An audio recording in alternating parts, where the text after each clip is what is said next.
Hello दोस्तों, स्वागत है आप लोगों का हमारे चैनल पर। इस क्लास में हम लोग देखेंगे उत्तर प्रदेश स्पेशल से संबंधित प्रश्न होंगे और ये क्लास है यूपी पीसीएस प्री एग्जाम 2023 के लिए है। और इसमें हम लोग बहुविकल्पी प्रश्नों के माध्यम से यूपी स्पेशल के जितने भी इंपॉर्टेंट क्वेश्चन होंगे सबको सॉल्व करेंगे। और ये सीरीज चलाई जाएगी, 10 से 12 लेक्चर होंगे इसके, जिसमें से हम लोग पूरे यूपी स्पेशल के जितने भी क्वेश्चन होंगे सबको कवर कर लेंगे। तो ये आज का पहला लेक्चर है। इसके पहले हम लोग जो है कि दृष्टि और ध्येय की टेस्ट सीरीज इस चैनल पर कर चुके हैं। तो अगर आप लोगों ने नहीं देखा है तो चैनल पर प्लेलिस्ट बनी है, जाकर देख लीजिए। सभी भी डिटेल से क्वेश्चन को एनालाइज किया गया है और यूपी स्पेशल के छोटे छोटे टॉपिक भी कराए गए हैं। बहुत छोटे वीडियो हैं, कम समय में आप लोगों का रिवीजन हो जाएगा। तो आइए हम लोग देखते हैं आज का क्वेश्चन। और अगर ये सीरीज अगर आप लोगों को पसंद आती है तो प्लीज़ चैनल को सब्सक्राइब करेंगे और वीडियो को शेयर करेंगे ताकि आगे भी ये सीरीज चलाई जा सके। तो आइए देखते हैं हम लोग पहला क्वेश्चन। उत्तर प्रदेश की जल विद्युत परियोजनाओं के संदर्भ में लिखित में से कौन सा जोड़ा सही है। यानी कि जो उत्तर प्रदेश की जल विद्युत परियोजनाएं हैं उनके बारे में पूछा जा रहा है कि कौन सा जोड़ा सही है। तो यहाँ खारा ललितपुर दिया है, माता टीला चित्रकूट में दिया है, ओबरा रिहंद में ओबरा सोनभद्र में दिया है और जो है कि रिहंद मुजफ्फरनगर में। तो इसमें से कौन सा सही हो जाएगा। वीडियो को पॉज करके पहले आप लोग खुद से भी आंसर करेंगे और आप लोग कमेंट में ज़रूर बताएंगे कि आप लोगों को कितने क्वेश्चन यूपी स्पेशल से सही हो पा रहे हैं। तब ये प्रैक्टिस करने का तभी सही फायदा होगा कि आप लोग के एक आइडिया मिलेंगे कितने क्वेश्चन सही हो पा रहे हैं आप लोगों के। तो आइए देखते हैं। तो इसका जो ओबरा सोनभद्र दिया गया है ये सही हो जाएगा। जो ओबरा जल विद्युत परियोजना है ये सोनभद्र में है और किस नदी पर है, तो रिहंद नदी पर है। रिहंद नदी पर हो जाएगा। और ये जो है रिहंद यहाँ पर दिया गया है माता टीला चित्रकूट में है, ये गलत हो जाएगा। जो माता टीला परियोजना है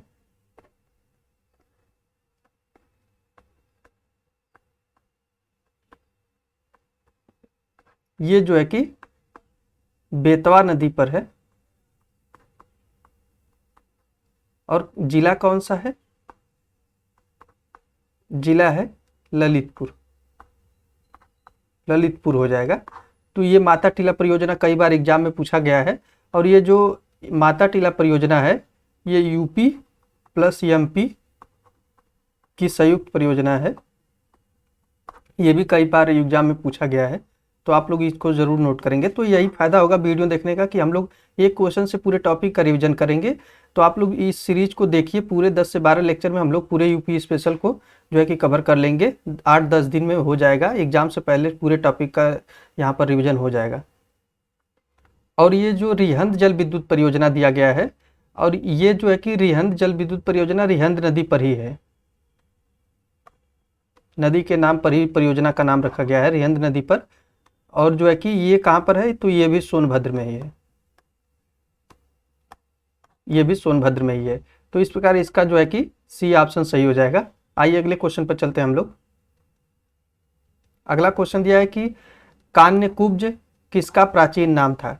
जो कान्यकुब्ज है ये किसका प्राचीन नाम है, ये कई बार एग्जाम में प्रीवियस ईयर में पूछा गया है। तो इसमें केवल इंपॉर्टेंट क्वेश्चन ही शामिल किए गए हैं। आप लोग जितने भी क्वेश्चन हैं सबको बड़े ध्यान से सॉल्व किया करिए।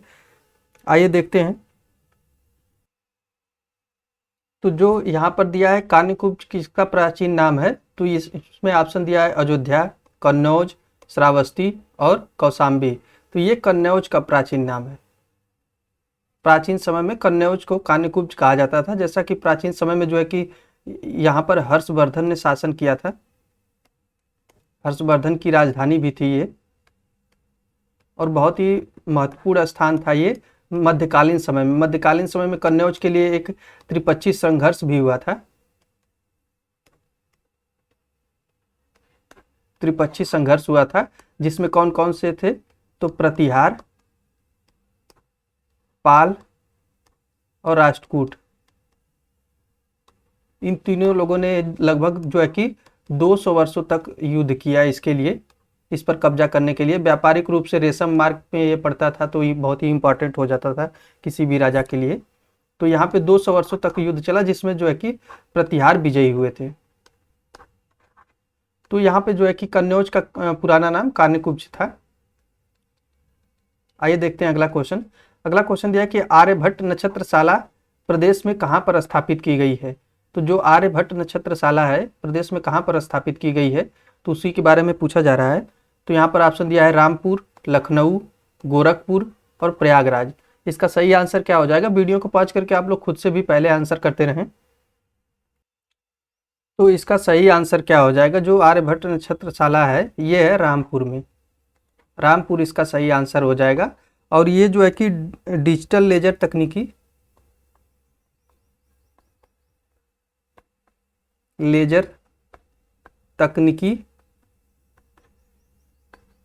से चलने वाली देश की पहली और एशिया की दूसरी नक्षत्रशाला है।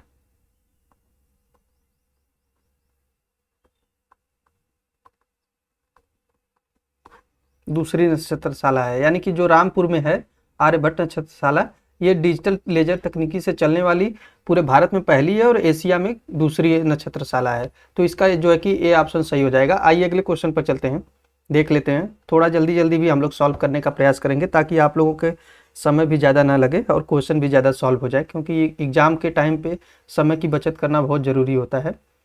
तो हम समझ पा रहे हैं इसको कि कम समय में ज़्यादा से ज़्यादा क्वेश्चन सॉल्व करने का प्रयास करें। और अगर आप लोगों को लगता है कि टाइम ज़्यादा लग रहा है तो आप डबल स्पीड पर करके आंसर को सॉल्व कर सकते हैं। उसके बाद मैं PDF टेलीग्राम पे डाल दूंगा इसको। लिखित में से क्या एक मेरठ में नहीं है? लिखित में से वो कौन सा है जो मेरठ में नहीं है, तो उसके बारे में यहाँ पर पूछा जा रहा है। तो आइए देखते हैं हम लोग। तो इसमें दिया है बाबा अवघड़नाथ का मंदिर, दूसरा दिया है शाह पीर का मकबरा और शहीद स्मारक और जो है कि धम्मेक स्तूप। तो इसमें से जो तीन हैं, बाबा अवघड़नाथ का मंदिर, शाह पीर का मकबरा और शहीद स्मारक, ये जो है कि मेरठ में है। और जो धम्मेक स्तूप है ये जो है कि सारनाथ में है, सारनाथ वाराणसी में। तो इसका जो है कि डी ऑप्शन सही हो जाएगा, यही मेरठ में नहीं है। आइए अगले क्वेश्चन पर चलते हैं। अगला क्वेश्चन कुछ देख लेते हैं। कौन सा सुमेलित नहीं है, यानी कौन सा सुमेलित नहीं है उसके बारे में पूछा जा रहा है। तो यहाँ पे कुछ नृत्य दिए गए हैं और उनका क्षेत्र दिया गया है, यानी कौन सा नृत्य किस क्षेत्र में होता है उसी के बारे में पूछा जा रहा है। तो आइए देखते हैं। जो चरकुला है ये ब्रज भूमि में होता है, तो ये बिल्कुल सही हो जाएगा। चरकुला क्षेत्र नृत्य जो है कि ब्रज भूमि में ही होता है। और पाई डंडा ये कई बार एग्जाम में पूछा गया, तो ये बुंदेलखंड वाले एरिया में होता है उत्तर प्रदेश के। और कर्मा, तो कर्मा सोनभद्र मिर्जापुर, ये भी सही हो जाएगा। जो नटवरी दिया गया है यही हम लोगों का आंसर हो जाएगा, यानी कि डी ऑप्शन। नटवरी पश्चिमी उत्तर प्रदेश में नहीं होता है, नटवरी होता है पूर्वी उत्तर प्रदेश में। पूर्वी उत्तर प्रदेश या पूर्वांचल कह सकते हैं इसको, दोनों ही देता है। पूर्वांचल में होता है नटवरी नृत्य। और ये जो है कि नृत्य कृष्ण भगवान के नृत्य के रूप में जाना जाता है। तो जो है कि यहाँ पे डी ऑप्शन सही हो जाएगा। बाकी जो है कि चरकुला ब्रजभूमि में, पाई डंडा बुंदेलखंड में, कर्मा सोनभद्र में, तो ये सभी सही हो जाएंगे। तो आप लोग इसको नोट करेंगे कि ये बार बार एग्जाम में पूछे गए हैं इस। और यूपी स्पेशल से अगर कोई भी क्वेश्चन आया तो इस टेस्ट सीरीज से बाहर नहीं जाएगा, आप लोग इतना विश्वास करिए। 1924 में भारतीय कम्युनिस्ट पार्टी की स्थापना के बाद इसका पहला जो है कि अधिवेशन कहाँ पर हुआ था? तो जो 1924 में भारतीय कम्युनिस्ट पार्टी की स्थापना की गई थी उसका पहला अधिवेशन कहाँ पर हुआ था उसी के बारे में पूछा जा रहा है। अगर उत्तर प्रदेश में हुआ है तो ये इंपॉर्टेंट हो जाएगा, तो आप लोग इसको जो है कि जरूर नोट करेंगे। तो यहाँ पर दिया है लखनऊ, कानपुर, मेरठ और प्रयागराज। तो इसका सही आंसर क्या हो जाएगा? वीडियो को पॉज करके आप लोग खुद से भी आंसर करते रहें और कमेंट में जरूर बताइएगा कि आप लोगों को कितने क्वेश्चन सही हो पाए हैं। तो यहाँ पे कानपुर सही हो जाएगा, इसका राइट आंसर कानपुर हो जाएगा। और इसका प्रथम सम्मेलन कब हुआ था? तो इसका प्रथम सम्मेलन 1925 में कानपुर में ही हुआ था। स्थापना जो है कि 24 में और सम्मेलन जो है कि 25 में कानपुर में ही हुआ था। आइए अगले क्वेश्चन पर चलते हैं। अगला क्वेश्चन दिया है कि 1916 ईस्वी में लखनऊ में हुए भारतीय राष्ट्रीय कांग्रेस के अधिवेशन की अध्यक्षता किसने की थी? तो जो 1916 में जो है कि भारतीय राष्ट्रीय कांग्रेस का अधिवेशन हुआ था उसकी अध्यक्षता किसने की थी? तो ये पूछा जा सकता है, यूपी में हुआ है तो। अंबिका चरण मजूमदार, रमेश चंद्र दत्त, WC बनर्जी और पंडित जवाहरलाल नेहरू। तो इसका सही आंसर क्या हो जाएगा, जो है कि इसका जो है कि सही आंसर क्या हो जाएगा, इसकी अध्यक्षता RC मजूमदार, अंबिका चरण मजूमदार ने किया था और ये 1916 में लखनऊ में हुआ था। इसी में मुस्लिम लीग और भारतीय राष्ट्रीय कांग्रेस जो थी, भारतीय कांग्रेस में समझौता भी हुआ था 1916 में ही, 1916 में समझौता हुआ था। और जो है कि ये जो WC बनर्जी थे ये प्रथम अध्यक्ष थे, प्रथम अध्यक्ष बने थे WC बनर्जी जो है कि भारतीय राष्ट्रीय कांग्रेस के। जैसा कि पता होगा कि भारतीय राष्ट्रीय कांग्रेस की स्थापना 1885 में हुई थी, 1885 में स्थापना हुई थी। और जो है कि इसका जो है कि प्रथम सम्मेलन कहाँ पर हुआ था, तो ये मुंबई में हुआ था। एक्चुअली में मुंबई में पुणे में हुआ था, एक गोकुलदास तेजपाल कॉलेज था, उसी में हुआ था। तो यहाँ पर जो है कि इसकी स्थापना 1885 में हुई थी। प्रथम अध्यक्ष जो है कि WC बनर्जी थे। और इसकी स्थापना किसने किया था, तो स्थापना बेमोस चंद बनर्जी,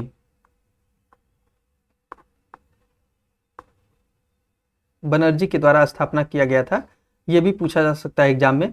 और उस समय कार्यकाल किसका था, गवर्नर जनरल कौन था, तो लॉर्ड डफरिन के काल में हुआ था, लॉर्ड डफरिन। तो इतना इंपॉर्टेंट जितने भी इससे संबंधित है हम लोगों ने सबको देख लिया है, तो यहाँ पे ए ऑप्शन सही हो जाएगा। आइए अगले क्वेश्चन पर चलते हैं। अगला क्वेश्चन देख लेते हैं कौन सा दिया गया है। तो अगला क्वेश्चन दिया है कि सूची 1 को सूची 2 से मिलान कीजिए। 1857 की क्रांति का स्थान पूछा गया और उसका नेतृत्व करता है, यानी कि कौन से स्थान पर किसने नेतृत्व किया था उसी के बारे में यहाँ पर पूछा जा रहा है। तो आइए देखते हैं हम लोग कि इसका सही आंसर क्या हो जाएगा। तो जो बरेली में नेतृत्व किया था, एक बरेली में किसने किया था, तो ये किया था खान बहादुर खान ने। तो ए का 2 हो जाएगा। और फैजाबाद में किसने किया था, तो फैजाबाद में किया था मौलवी अहमदुल्ला, तो बी का 4 हो जाएगा। और इलाहाबाद में किसने किया था, तो इलाहाबाद में लियाकत अली ने किया था। और कानपुर में नाना साहब। तो इस प्रकार हम लोग देखते हैं, तो ए का 2, बी का 4, ए का 2, बी का 4। तो यहाँ पे हमको लग रहा है कुछ ऑप्शन गलत हो रहे हैं। ए का 2 इसमें दिया गया है लेकिन बी का 4 नहीं दिया गया है। तो यहाँ पे इसका सही आंसर क्या हो जाएगा, हम लोग यहाँ पे बी का 4 रख लेते हैं। ए का 2, बी का 4, 3 का 1। तो यहाँ पे 2 अगर रख लेंगे तो सही हो जाएगा यहाँ पे आंसर। थोड़ा टाइपिंग मिस्टेक हो चुकी है लगता है। तो जो है कि आप लोग यहाँ पर देख लीजिए ध्यान से। बरेली में खान बहादुर खान ने नेतृत्व किया था, फैजाबाद में मौलवी अहमदुल्ला ने किया था, और इलाहाबाद में लियाकत अली ने किया था, और जो है कि कानपुर में नाना साहब ने। और एक लखनऊ में भी पूछा जाता है, बहुत इंपॉर्टेंट है। तो लखनऊ में जो है कि किया था बेगम हजरत महल, बेगम हजरत महल। और ये 1857 में जो क्रांति हुई थी ये 10 मई मेरठ से हुई थी। तो यहाँ पे जो है कि इसका डी ऑप्शन सही हो जाएगा। अगला क्वेश्चन देख लेते हैं। जो सल्तनत काल के दौरान जौनपुर को कहा जाता था, तो जौनपुर को क्या कहा जाता था, सिराज भारत, सिराज हिंद, सिराज सल्तनत, सिराज सम्राट। तो जो जौनपुर के उस समय कहा जाता था सिराज हिंद के नाम से जाना जाता था सल्तनत काल में। और जो है कि यहाँ पे जो है कि सरकी वंश का राजा था, सरकी शासन था, इसी ने जौनपुर की स्थापना की थी। एक्चुअली में जौनपुर की स्थापना किया था फिरोज तुगलक। यहाँ पे सरकी वंश का शासन था जो है कि फिरोज तुगलक ने स्थापना किया था, फिरोज तुगलक ने स्थापना। इसका एक चचेरा भाई था जौना खां, उसके याद में किया था, जौना खां के याद में। और इसका जौना खां जो मोहम्मद बिन तुगलक था, मोहम्मद बिन तुगलक इसी का नाम था जौना खां। तो यहाँ पे सिराज हिंद कहा जाता था सल्तनत काल में इसे। आइए अगले क्वेश्चन पर चलते हैं। प्रयागराज के निकट स्थित कड़ा का स्थान जो है, कड़ा बहुत ही इंपॉर्टेंट स्थान था मध्यकाल में। के संबंध में गलत तथ्य क्या है उसके बारे में बताना है। तो प्रयागराज के निकट जो कड़ा स्थान है उसके बारे में गलत कथन के बारे में बात करना है। तो आइए देख लेते हैं हम लोग कौन सा गलत कथन इसके बारे में हो जाता है। तो यहाँ पे पहला ऑप्शन दिया है कि देवगिरी के अभियान को प्रारंभ करने का स्थल, जो देवगिरी पर अभियान किया गया था, देवगिरी पर अभियान किया गया था जो है कि अलाउद्दीन खिलजी के द्वारा, तो यहीं से इसका प्रारंभ हुआ था। संत मलुकदास की जन्म स्थली है, तो जो संत मलुकदास थे उनकी जन्मस्थली भी यही हो जाएगा। और संतलत काल की एक महत्वपूर्ण एकता थी, यहाँ पे एकता हो जाएगा, एकता प्रथा जो थी वो एकता प्रथा थी, तो यहाँ पे संतलत काल की एक महत्वपूर्ण एकता थी। और 9वें तीर्थंकर भगवान सुविधिनाथ का निवास स्थल है, तो जो जैन धर्म के 9वें तीर्थंकर हैं तो उनका निवास स्थल है, तो ये गलत हो जाएगा, यही आंसर हम लोगों का हो जाएगा। इसमें पूछा गया गलत तथ्य कौन सा है। जो सुविधिनाथ है इनका जो है कि जन्म स्थल निवास स्थल जो है कि देवरिया में है, यहाँ पे कड़ा दिया गया था, तो ये गलत हो जाएगा। तो डी ऑप्शन यहाँ पे सही हो जाएगा। जैसा कि पता है कि जैन धर्म में कुल 24 तीर्थंकर हुए थे, 24 तीर्थंकर। पहले जो है कि ऋषभदेव थे, ये संस्थापक थे, और जो है कि 24वें इंपॉर्टेंट है बहुत, महावीर स्वामी, इनके बारे में भी पूछा जाता है। तो जो है कि यहाँ पे डी जो है कि गलत दिया गया था। आइए अगले क्वेश्चन पर चलते हैं, देख लेते हैं अगला क्वेश्चन।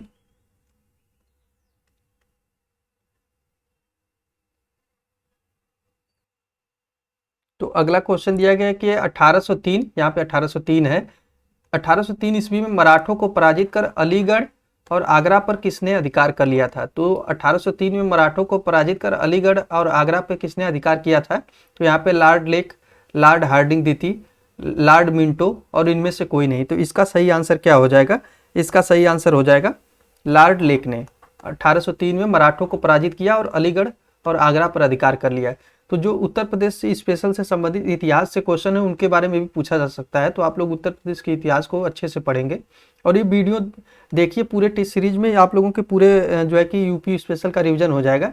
और आप लोग जो है कि वीडियो को शेयर करिए और चैनल को सब्सक्राइब करिए, ताकि एक मोटिवेशन मिलता है डेडिकेशन के साथ काम करने का। अगर सामने से कोई रिस्पॉन्स नहीं आता है तो फिर उतने मन से काम नहीं करने का मन करता है। तो आप लोग जो है कि चैनल को जरूर सब्सक्राइब करेंगे, आप लोगों से रिक्वेस्ट है, और शेयर जरूर किया करिए। कौन सा उत्तर प्रदेश का एक बाघ अभ्यारण्य नहीं है। तो पूछा जा रहा है कि कौन सा उत्तर प्रदेश का एक बाघ अभ्यारण्य नहीं है। तो आइए देख लेते हैं हम लोग, इसका सही आंसर क्या हो जाएगा। तो दुधवा, पीलीभीत और अमनगढ़। जो दुधवा, पीलीभीत और अमनगढ़ है, इसमें जो है कि, और बखीरा है, तो बखीरा जो है कि ये संत कबीर नगर में है, संत कबीर नगर में ये पक्षी अभ्यारण्य है। तो ये जो है कि बाघ अभ्यारण्य नहीं है। इस समय वर्तमान में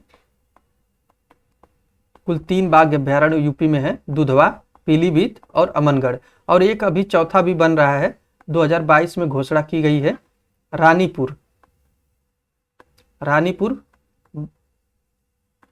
वन्यजीव अभ्यारण्य। ये कहां पर है। तो रानीपुर वन्यजीव अभ्यारण्य चित्रकूट में, इसकी अभी हाल ही में घोषणा की गई है 2022 में। तो यहाँ पे डी ऑप्शन सही हो जाएगा। आइए अगले क्वेश्चन पर चलते हैं फ्रेंड्स, देख लेते हैं अगला क्वेश्चन। निम्नलिखित में से उत्तर प्रदेश के किस जिले को खनिज बहुल जिला नहीं घोषित किया गया है। तो कौन से जिले को खनिज बहुल जिला घोषित नहीं किया गया है, उसी के बारे में यहाँ पर पूछा जा रहा है। तो आइए हम लोग देखते हैं कि इसका सही आंसर क्या हो जाएगा। तो यहाँ पे ऑप्शन दिया है प्रयागराज, मिर्जापुर, औरैया और सोनभद्र। तो एक्चुअली उत्तर प्रदेश में जो है कि खनिज बहुल जिले जो है कि दक्षिण यूपी में है। ऐसे अगर आप लोगों ने मैप देखा होगा, ऐसे अगर यूपी का मैप बनता है, कुछ इस प्रकार से बनता है। मैप के लिए आप लोग यहाँ परेशान नहीं हो गए, यहाँ ललितपुर हो जाएगा।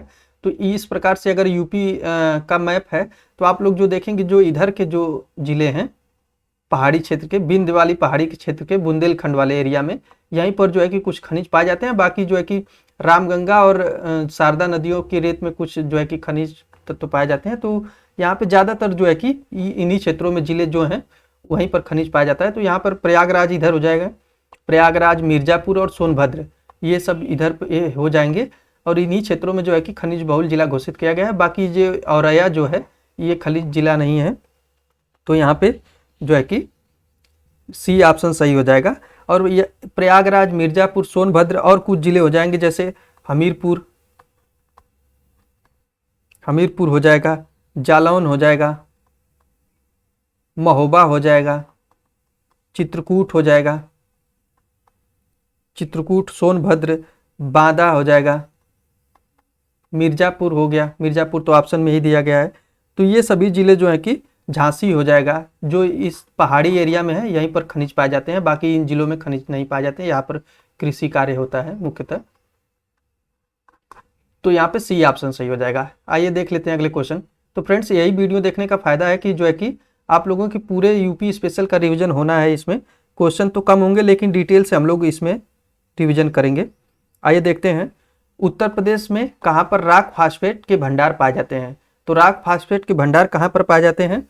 तो झांसी, ललितपुर, बांदा और मिर्जापुर। तो ये ललितपुर सही आंसर हो जाएगा। रॉक फास्फेट जो है कि भंडार जो है कि ललितपुर में पाए जाते हैं। आइए देखते हैं अगला क्वेश्चन कौन सा दिया गया है। अगला क्वेश्चन दिया है कि उत्तर प्रदेश में कागज का प्रमुख केंद्र है मिर्जापुर, सोनभद्र और वाराणसी और सहारनपुर। तो जो कागज का प्रमुख केंद्र है ये सहारनपुर हो जाएगा। ये कई बार एग्जाम में पूछा गया है कि कागज का प्रमुख केंद्र जो है कि सहारनपुर हो जाएगा। और जो है कि मिर्जापुर और सोनभद्र जो है कि ये कालीन के लिए फेमस है। एक्चुअली में सोनभद्र नहीं इसमें आता है, मिर्जापुर ही आता है कालीन उद्योग के लिए।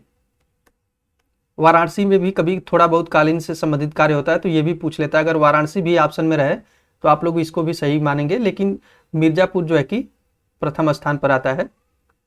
और भदोही में भी कालीन से संबंधित कार्य होता है, तो ये कालीन से संबंधित हैं। उत्तर प्रदेश सरकार द्वारा ग्रीन यूपी अभियान, जो ग्रीन यूपी अभियान है, की शुरुआत कब की गई थी? तो उत्तर प्रदेश सरकार द्वारा ग्रीन यूपी अभियान की शुरुआत कब की गई थी उसके बारे में आइए देख लेते हैं हम लोग। तो यहाँ पर ऑप्शन दिया है 7 नवंबर 2015, 11 जुलाई 2016, 8 अगस्त 2017, 9 नवंबर 2018 को। तो उत्तर प्रदेश सरकार द्वारा ग्रीन यूपी अभियान प्रारंभ किया गया था 7 नवंबर 2015 को।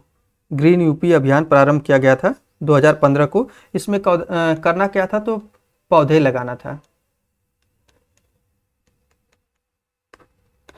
पौधे लगाना था ग्रीन यूपी अभियान में। और जो है कि इसमें दिया गया था कि 2016 तक जो है कि 5 करोड़ पौधे लगाना था। 5 करोड़ है यहाँ पे, 5 करोड़ पौधे लगाना था। तो ये अभियान चलाया गया था। तो यहाँ पे ग्रीन यूपी अभियान जो है कि पौधे लगाने से संबंधित है, तो ये ऑप्शन सही हो जाएगा। 2015 में चलाया गया था। लिखित में से कौन सा युग उत्तर प्रदेश के जिलों और उनकी स्थिति के संदर्भ में सही है? यानी कि ये कुछ झील दिए गए हैं यहाँ पे, कौन सी झील जिलों और उनकी स्थिति के संदर्भ में सही है। तो यहाँ पर पूछा जा रहा है कि कौन सा झील किस जिले में है, उसी के बारे में पूछा जा रहा है। तो आइए देखते हैं हम लोग।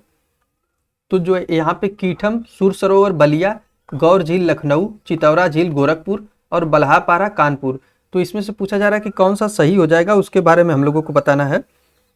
तो यहाँ पे जो कीठम सुर सरोवर दिया गया है ये गलत हो जाएगा। ये जो है कि आगरा में है, आगरा में हो जाएगा। और गौर झील कहाँ पे है? तो गौर झील है रामपुर में हो जाएगा,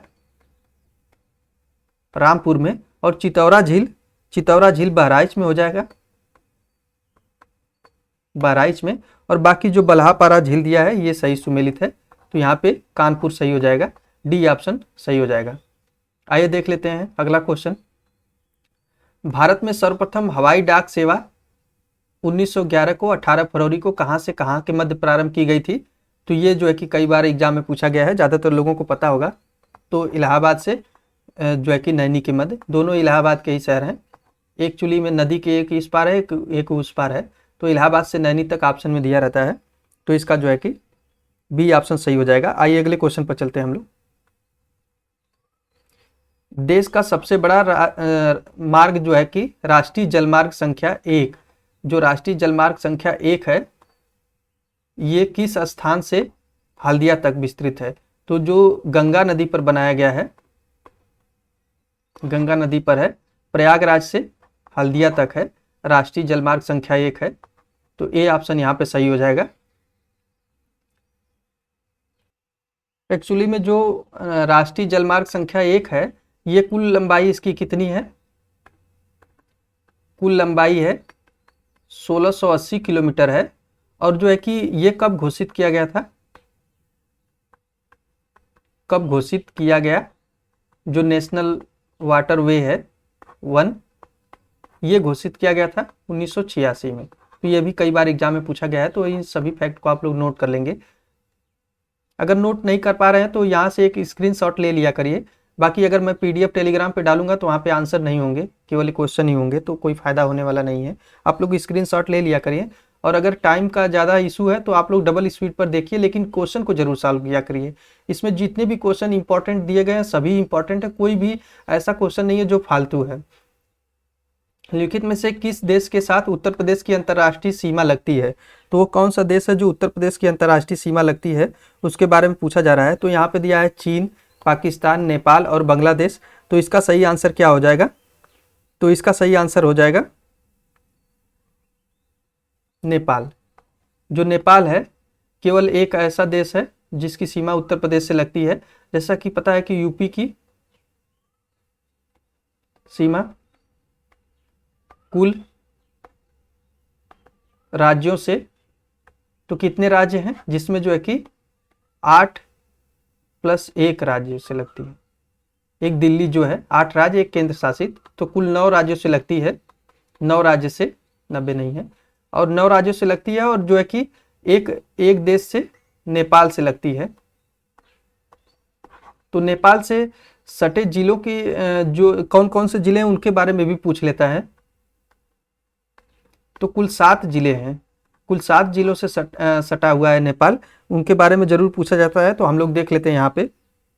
तो सबसे पहले हो जाएगा पीलीभीत, उसके बाद हो जाएगा लखीमपुर खीरी,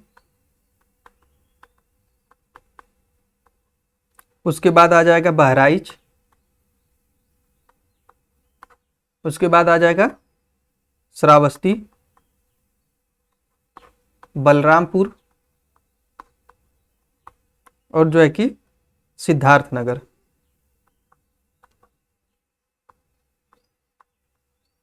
सिद्धार्थनगर और लास्ट में आ जाएगा महाराजगंज। तो महाराजगंज 7 जिले कुल लगते हैं नेपाल से। ये भी कई बार एग्जाम में पूछा गया है, तो आप लोग इसको नोट कर लेंगे। भारतीय मानक समय जो है कि 82°50' पूर्वी रेखा उत्तर प्रदेश के किस शहर से होकर गुजरती है? तो इसके बारे में पूछा जाता है। तो ये इलाहाबाद के नैनी से होकर गुजरती है, नैनी से। जैसा कि पता है कि जो ग्रीनविच टाइम है लंदन वाला, उससे जो है कि 5 घंटे 30 मिनट आगे है भारतीय समय रेखा। ये भी पूछा जा सकता है। तो जो ग्रीनविच टाइम से है 5.5 घंटे आगे है। तो ये जो है कि भारतीय मानक समय रेखा है, ये जो उत्तर प्रदेश के इलाहाबाद के नैनी से गुजरती है। और कितने राज्यों से होकर गुजरती है ये भी पूछा जा सकता है। तो इसमें यूपी, छत्तीसगढ़ हो जाएगा, उड़ीसा, आंध्र प्रदेश,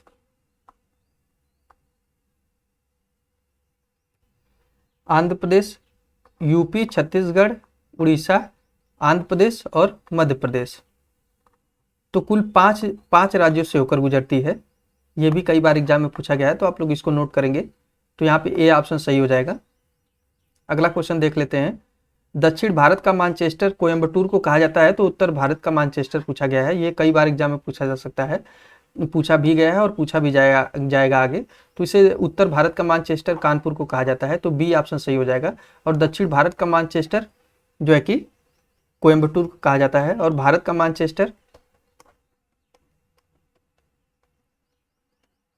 मानचेस्टर हो जाएगा अहमदाबाद। ये तीनों इफेक्ट आप लोग नोट करेंगे। आइए अगले क्वेश्चन पर चलते हैं। अगला क्वेश्चन दिया है कि चमड़ा कानपुर किस उद्योग के लिए महत्वपूर्ण है? तो ये चमड़ा उद्योग के लिए है। ज़्यादातर लोगों को ये पता होगा, कानपुर जो है कि चमड़ा उद्योग के लिए प्रसिद्ध है। और चिकन उद्योग के लिए लखनऊ हो जाएगा, लखनऊ आंसर सही हो जाएगा चिकन उद्योग के लिए। और जो है कि इत्र के लिए, इत्र उद्योग के लिए कन्नौज प्रसिद्ध है। और दिया सलाई जो है कि ये मेरठ और बरेली, इन सभी क्षेत्रों में जो है कि दिया सलाई उद्योग प्रसिद्ध है। तो यहाँ पे चमड़ा उद्योग के लिए कानपुर हो जाएगा। और चमड़ा उद्योग के लिए आगरा भी देता है, कानपुर आगरा दोनों ही प्रसिद्ध हैं। उत्तर प्रदेश में पीतल की मूर्तियों का निर्माण मुख्य केंद्र किस शहर में है? तो जो पीतल की मूर्तियों का निर्माण है उसका मुख्य केंद्र पूछा जा रहा है। तो इसमें ऑप्शन दिया है आगरा, बरेली, मथुरा और मेरठ। तो इसका सही आंसर क्या हो जाएगा? तो इसका मथुरा सही आंसर हो जाएगा। जो पीतल की मूर्तियां बनाई जाती हैं उसके लिए प्रसिद्ध मुख्य केंद्र जो है कि मथुरा है। आइए अगला क्वेश्चन देख लेते हैं। किस नदी पर और किस जिले में गोविंद सागर बांध अवस्थित है? तो गोविंद सागर जो बांध है वो कहाँ पर अवस्थित है उसी के बारे में पूछा जा रहा है। तो और नदी और जिला दोनों ही बताना है। तो आइए देख लेते हैं हम लोग इसका सही आंसर क्या हो जाएगा। तो बेतवा झांसी, शहजाद ललितपुर, गढ़वा चित्रकूट और अर्जुन और महोबा। तो इसका सही आंसर क्या हो जाएगा? तो गोविंद सागर जो बांध है ये बनाया गया है शहजाद नदी पर, ललितपुर में। तो बी ऑप्शन सही हो जाएगा। आप लोग कंफ्यूज नहीं होइएगा। एक होता है गोविंद बल्लभ पंत, जो गोविंद बल्लभ पंत सागर है, एक ये दूसरा है। ये गोविंद सागर है, ये गोविंद बल्लभ पंत सागर है। ये जो है कि सोनभद्र में है, सोनभद्र में है। गोविंद बल्लभ पंत सागर सोनभद्र में है और रिहंद नदी पर है, रिहंद नदी पर। और जो है कि गोविंद सागर शहजाद नदी पर ललितपुर में है। तो आप लोग इसमें कंफ्यूज ना होइएगा। तो इतने इंपॉर्टेंट क्वेश्चन थे जिनको हम लोगों ने डिटेल से पढ़ा है। अगले वाले लेक्चर में जो है कि हम लोग ऐसे ही क्वेश्चन को सॉल्व करेंगे। तो आप लोग चैनल को सब्सक्राइब जरूर कर लीजिए। और वीडियो पर अच्छा रिस्पांस रहा तो इस टेस्ट सीरीज को डेली चलाया जाएगा। और जो है कि आप लोग वीडियो को लाइक और शेयर कर दीजिए। और कंटेंट यहाँ पे जो मिलेगा एकदम अच्छा रहेगा, जो एग्जाम में सिर्फ पूछा जाता है। कंटेंट के मामले में आप लोग ट्रस्ट कर सकते हैं एकदम से। तो आप लोग सबसे पहले वीडियो को शेयर किया करिए और जो है कि चैनल को सब्सक्राइब करिए, तभी एक डेडिकेशन के साथ काम करने का मन करता है। तो यही सारी चीज़ें थी। Thank you.